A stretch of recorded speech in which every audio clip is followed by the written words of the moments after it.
Welcome back in, everybody. Joined now by Mike Gill from 97.3 ESPN down the shore. Mike, what's going on, man? How you doing?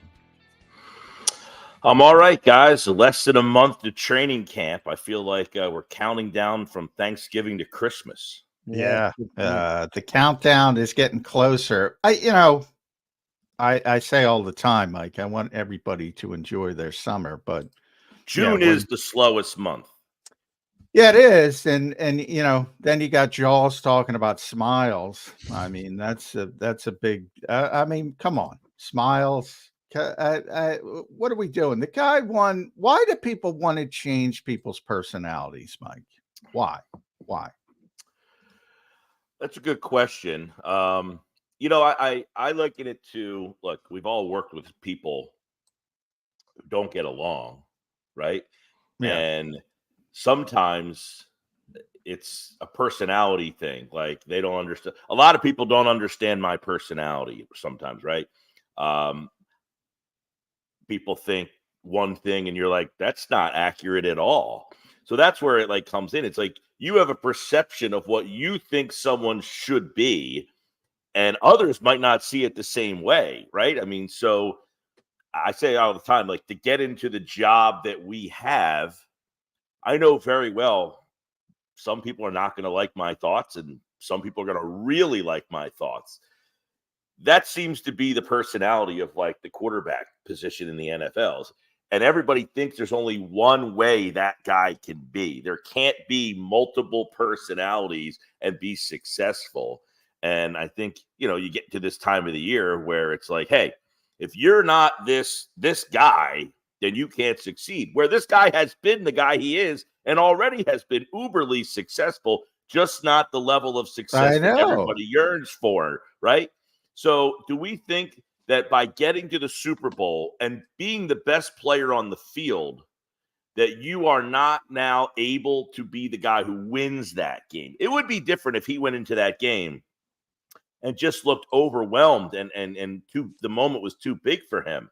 But I think he showed his personality and whatever else you want to define as a player, he was ready for that moment, which I think makes last year even more perplexing, as here was a guy who was ready for the biggest stage, the biggest moment there was, and yet looked like he seemingly took a little bit of a step back. And why is that? I don't know. There's a lot of questions about the Eagles that I think we're going to start seeing answered this year as to, is he the player we thought he was? Because he showed us he could be the best player on the biggest stage. That's the perplexing part about it. Yeah, it's true. I mean, that answers basically all questions. But Mike, just to be on the point, I mean, Ron Jaworski is a former quarterback in the NFL. He has led a franchise. He has been the leader. I mean, he kind of made some pretty, I guess, rude. I don't know how you want to call it, critical comments of the quarterback. Yeah. I mean, he goes, I don't think they're rude. I know he's a terrific athlete, terrific person, but as a leader of a football team, I think he needs to take it up a notch with his enthusiasm and passion for his teammates and coaching staff. Called on his leadership a lot and wants to see a better leader. Do you put stock in it solely because of who Ron Jaworski was? Well, like, I can say that, right? But nobody gives a shit what I have to say, and I'm fine with that. Ron Jaworski was an NFL quarterback. I think maybe coming from by the way, it's not unfair to say you have to evolve too. Like, sometimes you're one way, and if people start to get used to that way, they take advantage of it, right? You get around a group of people, at first they're all trying to make an impression, and then once they make that impression, they will toe the line as far as they can go until they, acting a different way. It's like anything. You have a bunch of kids and they're all proper, and then as soon as they get a little comfortable around, they might throw a little F word out there and then act like, they're not going to penalize me. How many guys have been around Jalen that are now comfortable around him? Or, so you can evolve in that role. And I think Jaworski might be alluding to, hey, he's been the same guy. He might need to show his teammates that there's a gear in him. The question is that necessary? I mean, he's a young guy still that's been to a Super Bowl, and again, has been the best player on the field in the Super Bowl. I mean, so I think that he has, relatively in the short-term past, shown that hey, I can help I can be part of the reason or the reason why we win this game. So I do think while Jaworski obviously has the credentials to say it, I don't know that it's as merited at this stage of Hurts's career. Now, it's a crossroads year for him because if he takes another step back, I think we have this conversation next year and you're saying it's do or die for this guy. I don't know. Do we all think, that if Hurts is the same player he was last year, that he's in any trouble? Tough to say. It wouldn't be. I mean, here's Underdog. He makes a good point here. If you're making $255 million and you play like crap, expect to be criticized. Now, I don't think he played like crap. I don't he think turned he the ball played over. like crap is the Yeah, I problem don't with know. that I comment. mean, I thought he turned the ball over maybe a little too much, and there was times I think, I don't know. It's tough because I agree with you, Mike, where it's like, I'm not asking Jalen Hurts to change. I will say, you bring these things on yourself with your own success. And sometimes you can't reach the success that you gained. He showed us all what he could be in that game. And that was the best player in the league. That night, he was the best player in the game. And therefore, the expectations have risen that that's who we want consistently. And by the way, that season, he was on that level for 14 of the 17 weeks, and for the most part.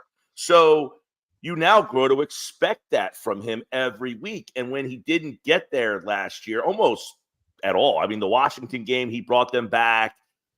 Maybe one or two other games where you were like, okay, they won this game because Jalen Hurts won them that game.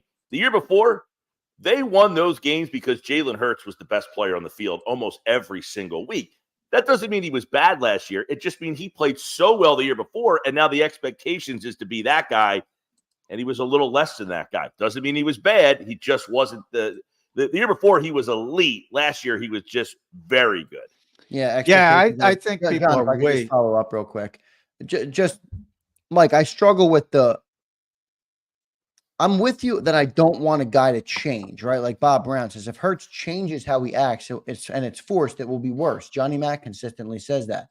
But I struggle with the evolve part of it, where it's like, if Mike Gill does a show on June 26th, he's a different Mike Gill than if the Eagles just won the Super Bowl and he does the show the day after that. You're still Mike Gill.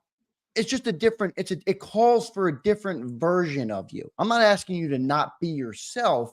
I'm just asking you to meet the moment. And I think when you're the leader of a franchise, different moments call for you to be a different version of yourself.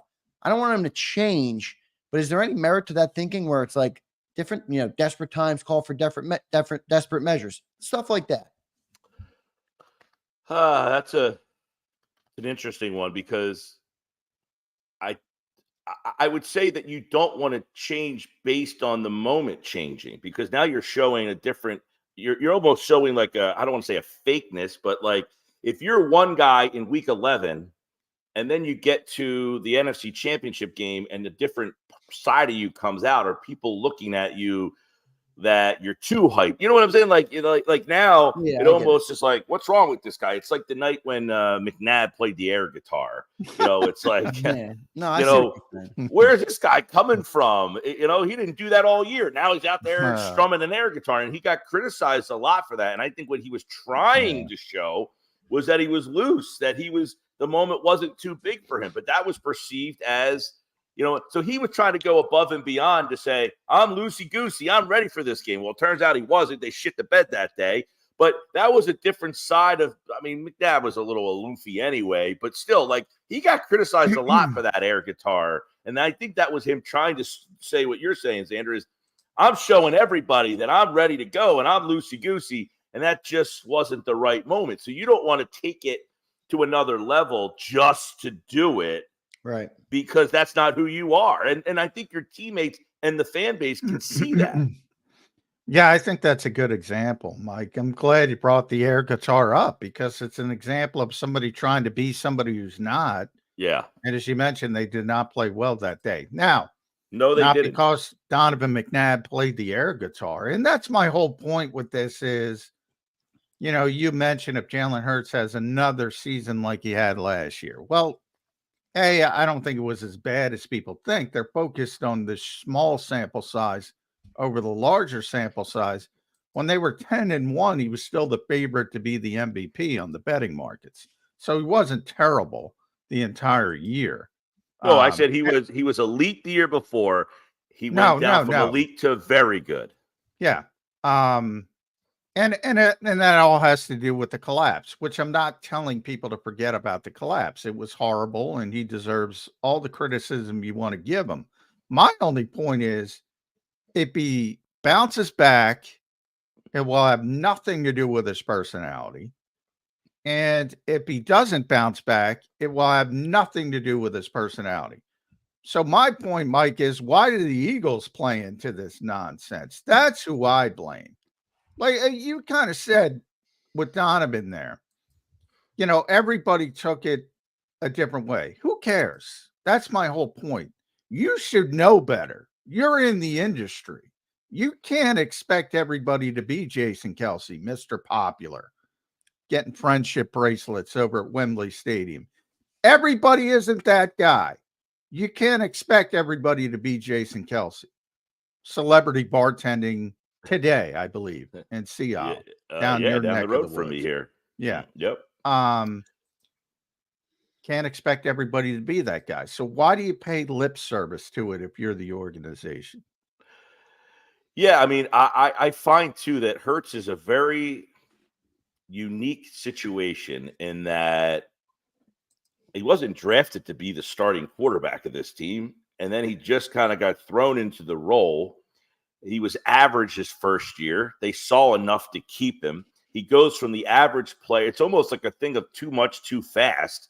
And then he kind of regressed to the mean a little bit. And he's in this weird situation now where, he's got all these expectations and he's got all this money. He got everything that he wanted so fast in the process here. It's almost like you wonder, did last year he need to take a hit the brakes to let it all kind of process for him? And now that he had that year with the contract, now I'm the starting quarterback. I'm the franchise quarterback, by the way, of the Philadelphia Eagles, which is not easy to do in this market, right? I mean, this is a fanatical market to be the starting quarterback making that kind of money. I'm imagining he had some sort of adjustment period as a human being himself. And I don't know that the fans or anybody take that under account sometimes, is that, hey, this guy got dealt a lot. Now, we say, who cares? You took the contract. That's part of it. But guess what? He's still a human being that had to go through all of it, the ups and downs. And for the most part, you think he handled it pretty well.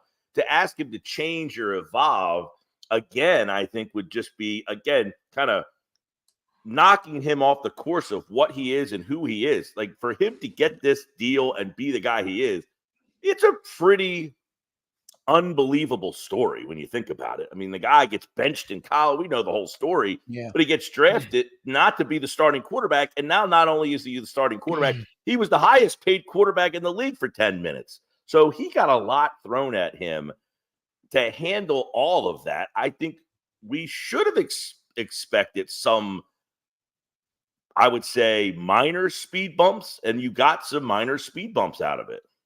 Yeah, I think the other thing, too, is that we put a lot of stock in what he says to the media. And I just don't think Jalen Hurts is a media darling. I don't think he has any desire to be. That's where I disagree. I agree with what you're saying. We put a lot of stock in what he says because he's the quarterback. But I don't put any stock in what he says because he never says anything. That's why the whole Sirianni thing last week, I'm like, come on, man. This guy never says a word. I know. I can't put a lot of stock in what he says because he said 95%, Mike. That was relevant. 95% new offense from his standpoint. And who said last week? Where did I hear that it's not 95% of the offense? Howard Eskin too. Howard Eskin on W. Somebody was. It might have been on my show or somewhere. I can't remember where I was listening, but they said it's actually not 95%. It's only like whatever percent. He just kind of randomly might have been Bowler. But I don't know if Bowler was doing his thing before minicamp or after minicamp. Right. He just arbitrarily threw out a number and was like, yeah, whatever. But that being said, there's been a lot this week. I don't know. Are the Eagles trying to get out there that the relationship is fine and all that stuff? Oh, he's working really well with Kellen Moore. He's taking to Moore really well. Sirianni is, giving the offense to Moore, and everything's peachy keen. I'm going to go the conspiracy route here, and I'm going to point back to one of the comments that Jalen Hurts made during the season. It was after their third straight loss, and he says, I don't think we were committed enough. That was after the game. And then later that week, at his press availability, he walked that comment back pretty quickly. I got the vibe that the organization told him they didn't like what he said after the game. I don't know if that's true or not. I have no confirmation. That was just my immediate takeaway in that moment. Is there any chance the Eagles are just kind of trying to control what he's saying too much? And now they're coming out and saying they want him to smile more. Maybe it's all right, I can't win basically whatever I say up here. The smile more thing is funny too, because it's just smile and placate, pander almost. Yeah, right. Yeah, do what everybody else does. That's what drives me insane. Because, let's be honest, Mike. People love to be validated. Doing this every day. When you say stuff people don't like, they get angry. And when you pander, oh, your team's great. So-and-so's great. Everybody's great. Everything's, and you get the pom-poms out. It's a lot easier. Hey, listen, it's the basis of our industry in this market, right? You pander to the people who are going to follow your take. Quite frankly, that's what's going on. Come on. Nobody believes half the shit that's coming out of their mouth. I know that everybody out there is going to follow and agree with what I say in this moment. Maybe it's why I can't get a job. It's because I can't think like that. I think the way that I think. I can't think like that. I can't think like that. I'm giving you exactly how I feel. I can't just say some random crap and hope that everybody, because I know everyone's going to follow me on it. Last week, I see no issue with Nick Sirianni and Hurts. Now, you guys might disagree with me, but the way that I think is this. The organization doesn't go into the season without checking with those two guys if they're on the same page. You don't get to this point and say, oh, shit, they don't like each other. What a surprise. Are we really trying to think that those two guys would have got this far in the process, especially when you had a chance to get rid of the coach? We all know the coach was on the hot seat. So you think it got to the point where Jalen Hurts says, guys, I just can't play for this guy. And they said, we're going to bring new coordinators in, and you and Nick are going to get back along. I can't imagine that they got to that point. So therefore, all of this stuff, like you said, are they trying to control him? If they're trying to control him, they're going to have a very unhappy guy, Xander, very unhappy Jalen Hurts, and it's going to be a miserable type of season if you're trying to control him. There are times where he might say something, and this happens all the time. Hey, you said something, we don't really want that message out. I'm sure that happens over 17 weeks, over a bad period, but I can't imagine they're like, hey, here's a script for today. Go out, now, I'm sure they confer and say, hey, you're going to get asked this question. This is how we want it answered. That kind of stuff happens probably all the time. Yeah, no doubt about it. Now, did you see the Tom Brady video that was floating around? He was talking about sort of modern quarterback play. It was about a 5-minute clip. It was all over the place last week. Was it a couple weeks ago or 2 weeks ago? It might have been 2 weeks ago, yeah.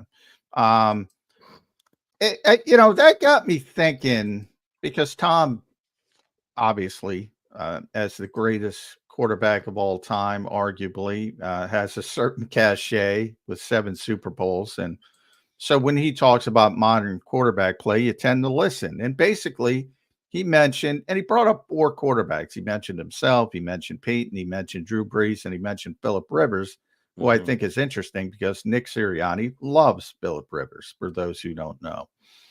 And their ability to handle things at the line of scrimmage and get their teams into the right play. I think this is all that should be discussed about Jalen Hurts. Where is he on the evolution of that scale?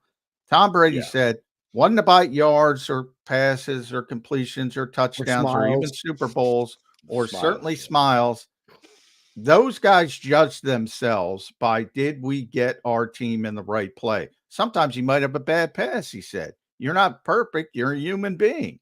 Sometimes you don't put the ball where it's supposed to be. But did you get your team in the right play to accomplish, to give you the best chance for success? That's how those guys judge themselves. That's what I want Kellen Moore to improve Jalen Hurts on. Yeah. And I got to thinking about Jason Kelce. Because the Eagles, because Tom was talking about in that same clip, he was talking about handling protections and getting the team in the right protection. Maybe we came out of the huddle and we didn't know the slot cornerback was going to blitz. So we had to make adjustments to the protection, slide the right direction, get the team into a better play. The Eagles do it a little bit differently because they had Jason Kelce. I think maybe that stunted Jalen Hurts' growth a little bit because he didn't have to handle that stuff. That's a good point.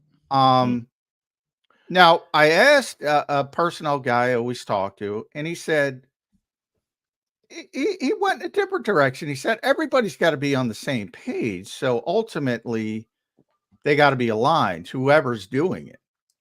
But I still think it should be the quarterback. I think it's easier if it stems from the quarterback's perspective, because I think he's more engaged. And maybe then, because one of the big criticisms was they have no hot routes. Again, come on, you can go watch high school football on Friday night in the fall. You're going to see hot routes, at least, with better teams who have maybe a capable quarterback. To think an NFL team doesn't have hot routes, that's about the quarterback recognizing what's going on, alerting the receiver, and being on the same page. It's I go back to a story Barrett Brooks told me before when he played. John Gruden was the coach, the offensive coordinator for Bobby Hoying. Bobby Hoying was fantastic for a 4-week stretch. They thought they found their guy, and then Gruden left, and I don't remember the guy who was the next coordinator after Gruden. His name escapes me, but the new offensive coordinator came in. Well, we come to find out that Gruden is telling Hoying where the read is. 1, 2, 3. That guy's going to be open. Throw him the ball. The next coordinator comes in and didn't give him those instructions. We come to find out Bobby Hoying couldn't play. He could play if someone was explaining to him what to do. He couldn't play if he had to do it on his own. And the interesting part about the dynamics there, I can't believe I can't think of that offensive coordinator's name, is I thought 2 years ago when they went to the Super Bowl that Jalen Hurts made the right decision like 95% of the time. It seemed that if they had a RPO, he knew when to give it to Sanders. He knew when to pull it from Sanders. He knew when to fake it to Sanders and then throw it to somebody. It seemed Dana Bible. Thank you, someone in the chat over there. Glenn Macnow's favorite offensive coordinator. Glenn loves Dana Bible. It seemed that Hurts made the right decision on almost every single snap. And last year, it didn't seem like that at all. It seemed like when he was supposed to keep it, he handed it. When he was supposed to hand it, he kept it. When he was supposed to throw it, he was unsure of himself. And it now, not to the point that he was awful, but the year before, he was so efficient in that. Right. And you wonder if just that change in the coordinator and the attention to detail was that big of a significance, because Jason Kelce was around the year before and last year. Yeah. But that's not to diminish what you're saying, John, is how different. And we talked about this yesterday, actually, on my show, how different. We actually got into a little bit of a debate on, was Fletcher Cox actually the better Eagle than Jason Kelce? Yes. And that that's what I said. I said Fletcher Cox actually had the better career, but Kelce is thought of to have the better career and might be a Hall of Famer, where Fletcher. Jason will be a Hall of Famer. Fletcher maybe Might a be. Hall of Famer. Right. And Yeah. my reasoning was Fletcher, the talent pool at that position is so much deeper, and he was an elite player in a deeper pool. Kelsey was an elite player in a less deep end of the pool, yet doesn't diminish how good Kelsey was. But that I think we're diminishing how important Fletcher Cox has been. And now that he's not here, we're all focusing on that Kelsey's not here and what's going to happen there, which I think is fair because Juergens has a huge. No, I talked about it, and people hated when I brought that up as well. Fletcher was a better player at his. Jason had such a weird career in the fact that he got better as he aged. He Benjamin Button did, whereas Fletcher had the more typical career. He was dominant early, and then when he hit a stride, and then started to fall off a little bit as people typically did. Was still a very good player, but he wasn't his dominant self over the past couple of years. So people remember there's a recency bias, and Kelsey was all pro. He was all pro 6 times the last 6 years of his career. Yeah. Jason will tell you, by the way, that Fletcher, Jason said there's 2 players I played with that would be successful regardless of scheme, coaching, philosophy, anything. 2 players. By the way, I think he undersold that because he's got 2 current players who I think could do that. AJ and Lane, I think would be successful in any incarnation anywhere. But the 2 players he mentioned were Jason Peters and Fletcher Cox. That's it. Fletcher was the best pure football player on the Eagles' only Super Bowl winning team. He was their best player on the 2017 team. There was about a 3 or 4 stretch. Now AJ is in that category. He is the best pure football player the Eagles have. Fletcher was that for like 5 years. Yeah, no, Fletcher, I mean, for basically from the time he got drafted until about 2 years ago, he was a perennial Pro Bowl, second team All-Pro. When you look at the accolades, Kelsey 6-time All-Pro, and Fletcher 1-time first team All-Pro, 2-time second team All-Pro. People say, well, Kelsey, he was the, people, but I said the depth of that. There's a reason why you draft a defensive tackle in the top 5 in the draft. The center gets drafted in the 6th round. There's that much more talent at that position. But I think those are because there was an article we were discussing about the non-quarterbacks who have the most pressure on them this year. And Cam Juergens was one of the guys that made that list, to which I interjected and said, you can almost throw Jalen Carter into that conversation with Cam Juergens because he's now the guy filling the role of the player who has been your franchise defensive player for the last 12 years.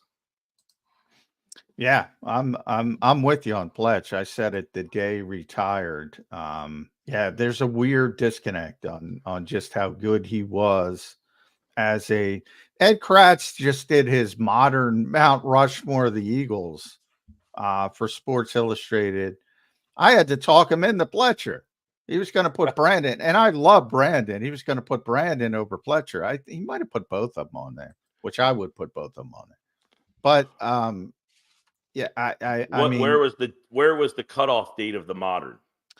2000. You had to play 5 or more years, so AJ's not eligible yet.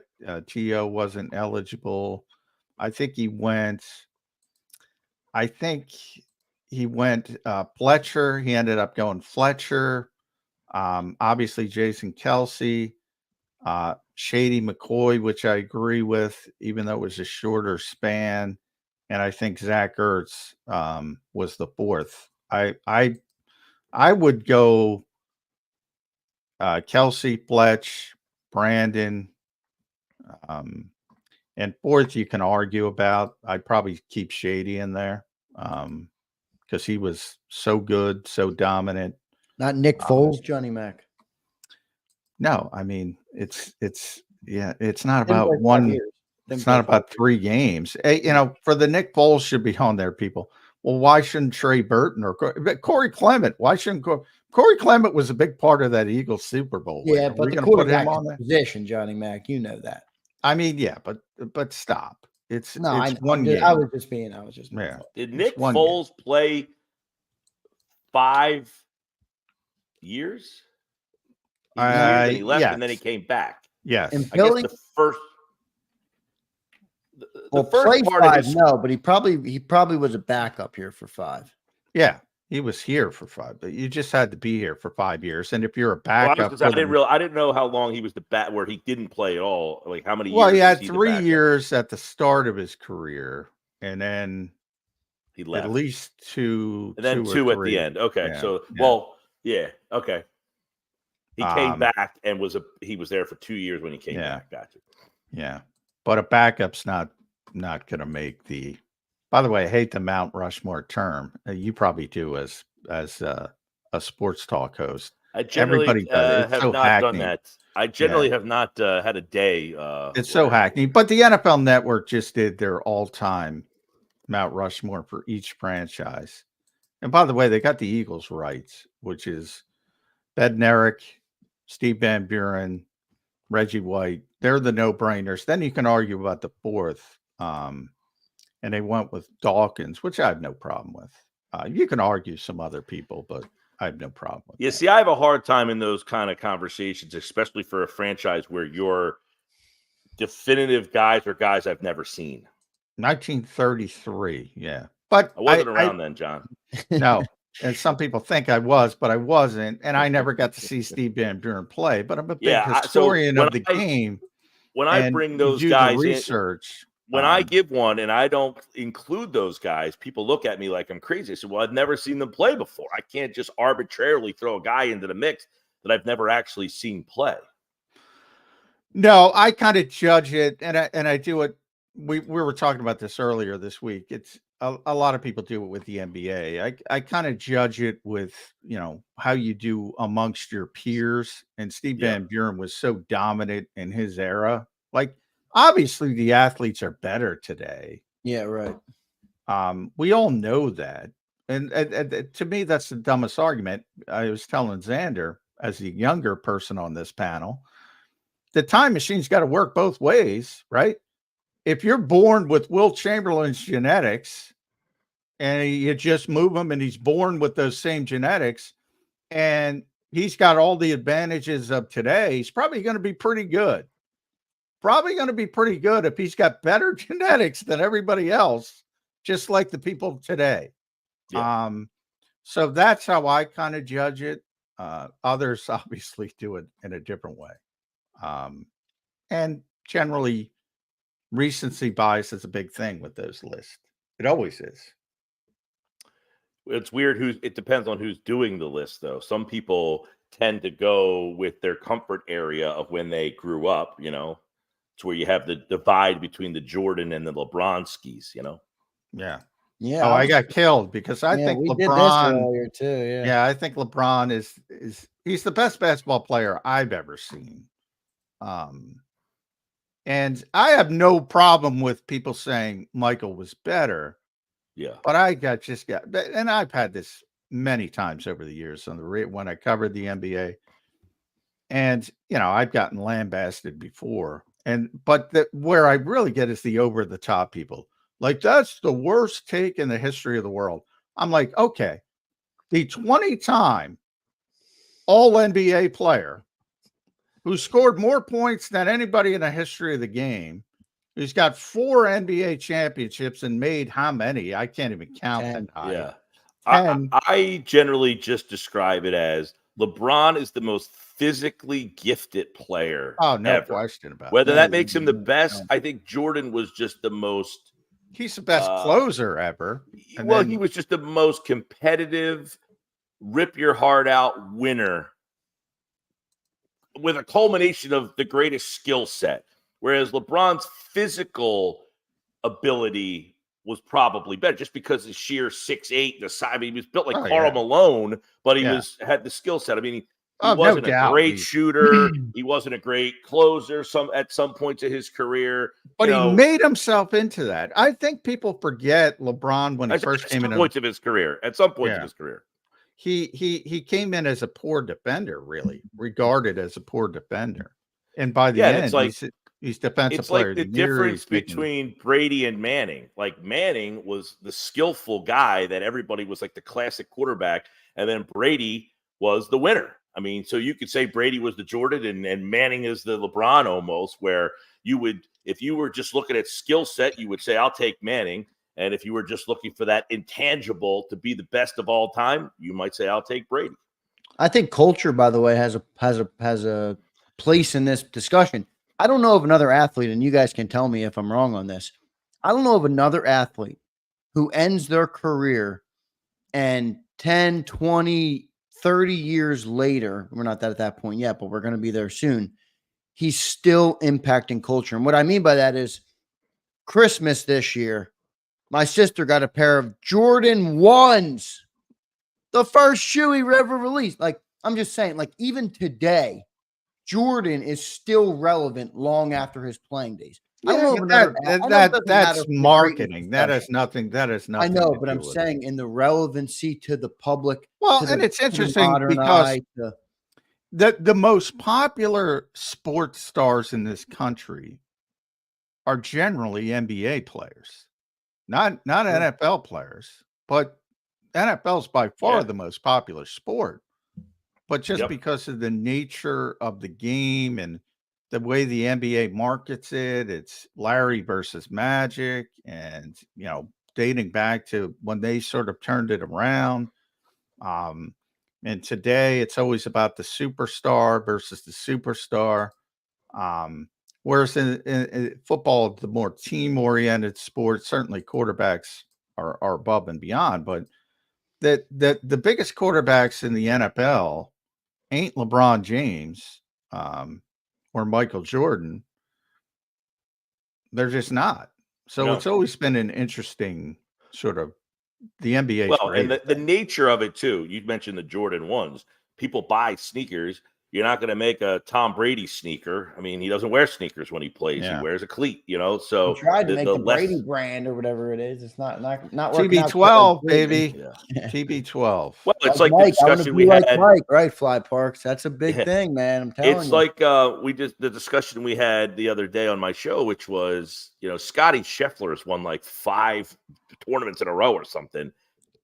He ain't Tiger Woods. I mean, he can win every event the rest of the year, and he'll never, I don't think anybody's going to surpass what Tiger Woods did for sports. Forget the game of golf, because the game of golf has not grown to levels of, another, a galaxy because of that. But Woods' name is just, it's like, John, you're a wrestling fan. When you say WWE, that's wrestling. There's other organizations, but the WWE is the standard. Tiger Woods is golf. It's not golf. It's Tiger Woods. I mean, he is. See, and older people say this.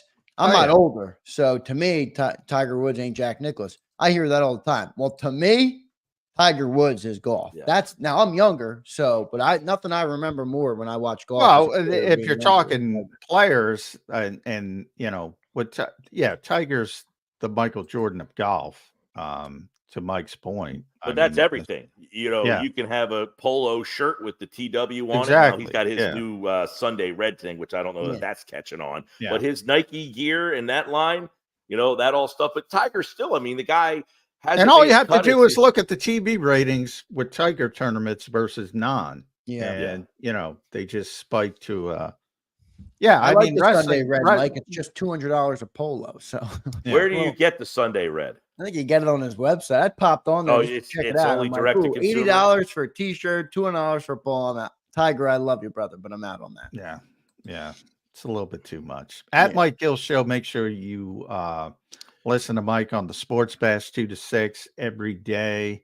Maybe talk some Jason Kelsey, celebrity bartending. You should have done it live from Ocean Drive. I assume it's kind of crowded down there, so. It is crowded. We actually last weekend, a lot of the Eagles are down in Sea Isle at the pickleball thing. Jake Elliott showing off. Jake Elliott's great at everything, by the way. Say it all the time. Jake Elliott was down there yesterday. Jason Kelsey and Bo Allen were at one of our sponsors, Bright Star Cafe. They had breakfast there. Connor Barwin was in town, so a lot of Eagles are making their pilgrimage to Sea Isle City. They're pushing the Flyers out, and the Eagles are coming in. Yeah. Well, Jason still has his house down there, although you didn't hear that from me. So a lot of people do. But yeah. At Mike Gill Show, 97.3 ESPN, the best in the biz as far as I'm concerned. Thank you, Mike. We'll talk to you. That's very nice of you to say. Yeah. Mike, all right, everybody. Show, man. We appreciate it. See you guys. See you, Mike. There's Mike Gill. Good conversations today, Johnny Mac. I'm loving some of the tangents we've been having this week. Talking about learning a lot from listening to you guys who are a little bit older than me, obviously. And John, you're a historian, it seems like, of all things sports, Johnny Mac. You're not just football. You're not just basketball. You know, I admit, hockey is my weak spot. Yeah. But basketball, baseball, I know more about, the history of basketball, baseball than the current incarnation. Because I've kind of gotten out of it. You know, when you cover the NFL, it's such a year-round thing. You don't have as much time to pay attention to other sports, to say the least. But luckily, the memory hasn't totally gone yet. So I had a good foundation. No, I hear you though. I get sportsed out too, even just from working behind the scenes on all the things. Sometimes I'm just like, I'm good on sports right now. I'm going to watch something else. I'm going to do something else.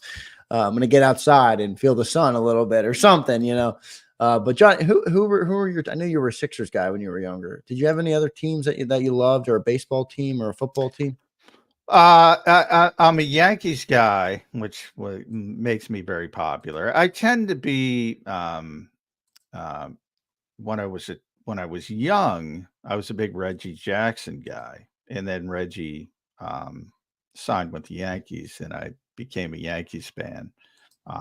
Football, not as much. I loved Fran Tarkenton growing up, but I never, So I guess Minnesota, which is a team I covered, so people think that, but it was about Fran Tarkenton. It wasn't about It wasn't about that. And if you ever seen Fran play and his scrambling, you could understand. But so it was more about players, and obviously Julius Erving was number one for me overall. Yeah. Did you grow up around here in the tri-state area? Yeah, I grew up in South Jersey. Yeah. So you're back where you grew up, which is, I think, a cool thing. I don't know. Do you like that? Not everybody likes to live where they grew up.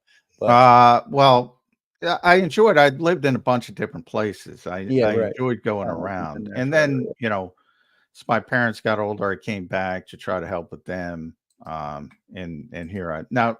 Yeah, eventually I want to get out of New Jersey, though. Johnny Mac going to be in Fort Lauderdale is my prediction. Yes, Southwest Florida. Southwest, Tony Bruno, I'm coming down there, so get ready for me. Here, get that a little bit of Naples, Johnny Mac, a little nice. Get in there, get some color on that skin, Johnny Mac. I love it.